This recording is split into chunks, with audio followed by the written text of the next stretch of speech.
things were said. MJF, MJF shot his 1-2. I ain't gonna lie, Ricky Starks shot his 1-2 right back. I thought he went a little long. He held his own. He definitely held his own. I think it was just more of his delivery. It wasn't so much of just what he was saying, but it was just his delivery and how he was delivering it, and how he was saying it. I'm definitely hyped and want to see two young guys that's been in the company for a minute get a bigger spot and see what they can do, man. Ricky Starks has shown that he can definitely go in the ring.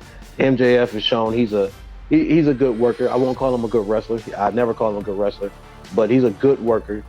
He still has room for improvement, and working with guys like Starks and others will get him there. So I don't have a problem with that. But what did you think about everything, about the match and everything that got said afterwards? Tuco, before I respond, let me hit my pose. Now that we got that out the way and a little Booker T in there. All right. So, all right, man. So, MJF, he said what everybody's been thinking, right? Ricky Starks, who does he remind you of? He reminds you of a young Rocky, young Dwayne Johnson. The Pebble. Bro, okay, so let's skip to the Pebble. When he said the Pebble, I'm like, okay, where are we going with this? He's like, I'm gonna put you in my pocket, take you to a body of water, skip you back to Billy Corgan's NWA. I'm like, where the hell did you come up with that? I'm like, okay. And then Ricky Starks, here's the thing. He started off hot, but like you said, I think he went to the Kenny Omega school of promos because it went a little too long. And then I think the crowd was kind of gassing him up a little bit. So he started. Oh yeah, they definitely gassed him up. The crowd was definitely doing some gassing. So he started getting like a little super into it. And like the more into it he got, the more hype he got, he started like slipping. He's like, yeah, I'm gonna stomp you a new asshole or stomp an asshole in you. I'm like, no. I think you mean I'm about to put my foot in your whatever. But anywho, it didn't matter. Ricky Starks is one of the very few guys that I can say in a promo battle with MJF, he went bar for bar.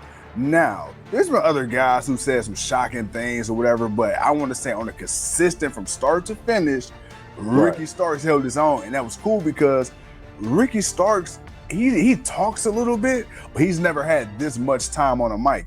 MJF always get time to talk. CM Punk always get time to talk. But to see somebody literally give it back to MJF, but what I did like was he did it in a way that was completely different than MJF. He didn't have to necessarily use the cheap heat, as he say. And I like how he pointed that out with MJF. He's like, bro, everything about you cheap. The way you get these people to boo you is cheap because you take the easy way out. Girl, you're getting the cheap heat. You're not really working for this heat. Of course they're gonna boo you if you shit on the city or the hometown. Duh. That's common wrestling 101. But you gotta make these people get it. These shoes you gotta make, make these people earn it. But I'm gonna make you do something that nobody's ever made you do before, and that's work. And that's when you get your ass with. I'm gonna take the load off your shoulders. You know what I'm saying? Yeah. Don't worry about it. I got you. Mm-hmm. But here's the thing about that, though. Ricky Starks, unfortunately, is going to be a casualty in the title run of MJF. So it's kind of like, it's a double sword for me, man, because one, I'm happy to see Ricky Starks get a little more time. I'm glad that Tony's, putting a little more emphasis behind him, but I don't want to see him get sacrificed to MJF right now. That's my only thing.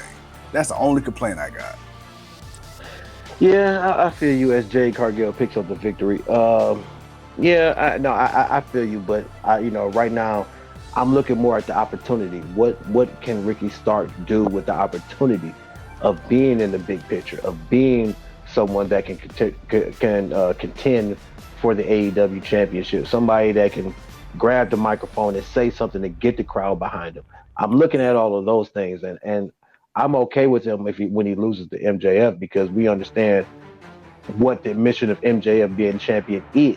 So I'm not mad about that. So I'm not solely looking at it that way. I'm more looking at it just far as how does he handle himself during this time. I think he'll lose the championship, but I think he's going to win the Diamond Ring match, which I'm more than fine with because he can win the Diamond Ring and and be the new champion of the diamond ring, a new diamond ring holder or whatever. And I'll be fine with that because he definitely will be somebody new, and he could definitely represent that diamond ring because he's flashy. So it works with his character. It works with who he is.